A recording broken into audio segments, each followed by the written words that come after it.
Hey everyone. So I get asked a lot about hormone replacement therapy, okay, or HRT. So a lot of times people will ask me in my comments whether I do any type of hormone replacement therapy or what my thoughts are on that. So I wanted to just do a quick video about that. So first of all, the answer to the question of whether I take any type of hormone replacement therapy is no. Not because I'm opposed to it, but just because of all of the things that I've been doing as far as my diet, my lifestyle, and things like that. I haven't really felt the need to do it.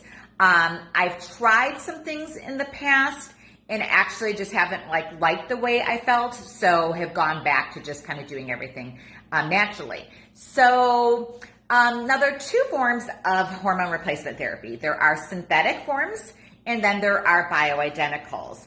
I prefer the bioidenticals because they are formatted, they come from a plant-based source, and they're formatted to be more like our body's own natural hormones. So I always think in that sense, our body's going to kind of recognize them a little bit better than putting something synthetic in your body. So I definitely prefer that as the form for HRT, okay? So now I'm going to go over today kind of some alternatives to doing hormone replacement therapy because it's not for everyone. While some people do it and they thrive on it and it really can be like just a lifesaver for them, others don't feel that great on it, or because of having maybe a family history of estrogen-related cancers or things like that, they can't do it. So there are alternatives to it. And some people decide they don't want to do it just because there are risks that are involved. And those risks increase the longer that you are on hormones. So some of those risks are stroke, blood clots, heart disease, or breast cancer. So because of those risks, sometimes some women choose to go without. So I wanted to give you some alternatives to, to doing hormone replacement therapy. So some of the main reasons people go on or doctors prescribe hormone replacement therapy is because of hot flashes would be one of the number one reasons, okay? And so, but what I have found with hot flashes is that changing your diet makes a huge difference. Really limiting the amount of caffeine, alcohol, and spicy foods that you eat can really make a difference. And different lifestyle things can make a difference. So, and there are supplements out there that can definitely help, natural supplements that can definitely help with hot flashes, okay? So, and I usually, when I'm working with a client, I'll recommend certain supplements once I know what they're currently taking and things like that. So sometimes I'm a little bit hesitant on here to recommend too many supplements because I really just don't know what you're taking and what you're on. So, so that would be one reason that people seek HRT therapy.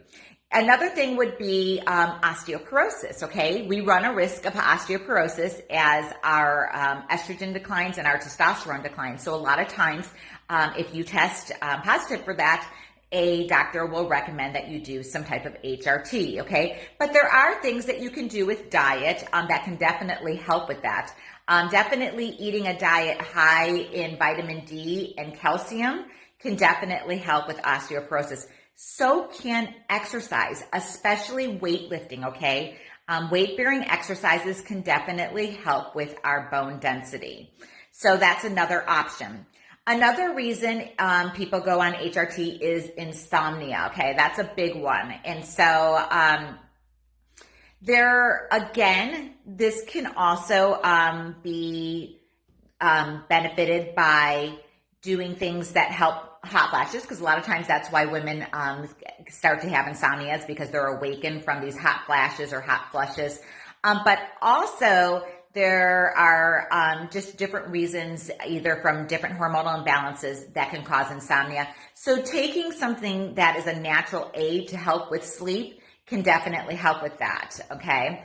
And there are things out there like valerian or passion flower or things like that that are natural aids for sleep, you would definitely want to make sure if you're taking any type of medications that you would make sure that those don't interact with it. So another reason is depression. Okay, so a lot of women, when they go through menopause, they have like feelings of depression, anxiety, and things like that. But a lot of times it's just because of the changes in their hormones. So again, by getting your hormones into balance, you can definitely help with things like depression and anxiety. So one of the last things is dryness, and a lot of times doctors will prescribe estrogen because of that, because a lot of that's caused by low estrogen. But you can definitely improve that by taking things like omega-3s and vitamin E and things like that. And you can also get some over-the-counter type lubrication things that help with things like that. So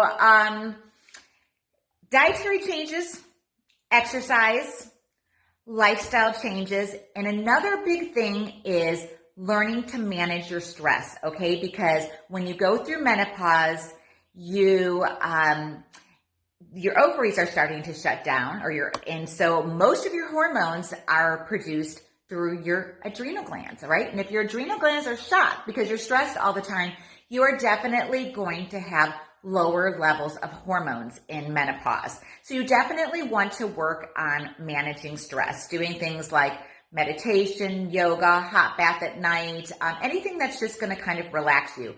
All of these things can help as alternatives to taking hormone replacement therapy, okay?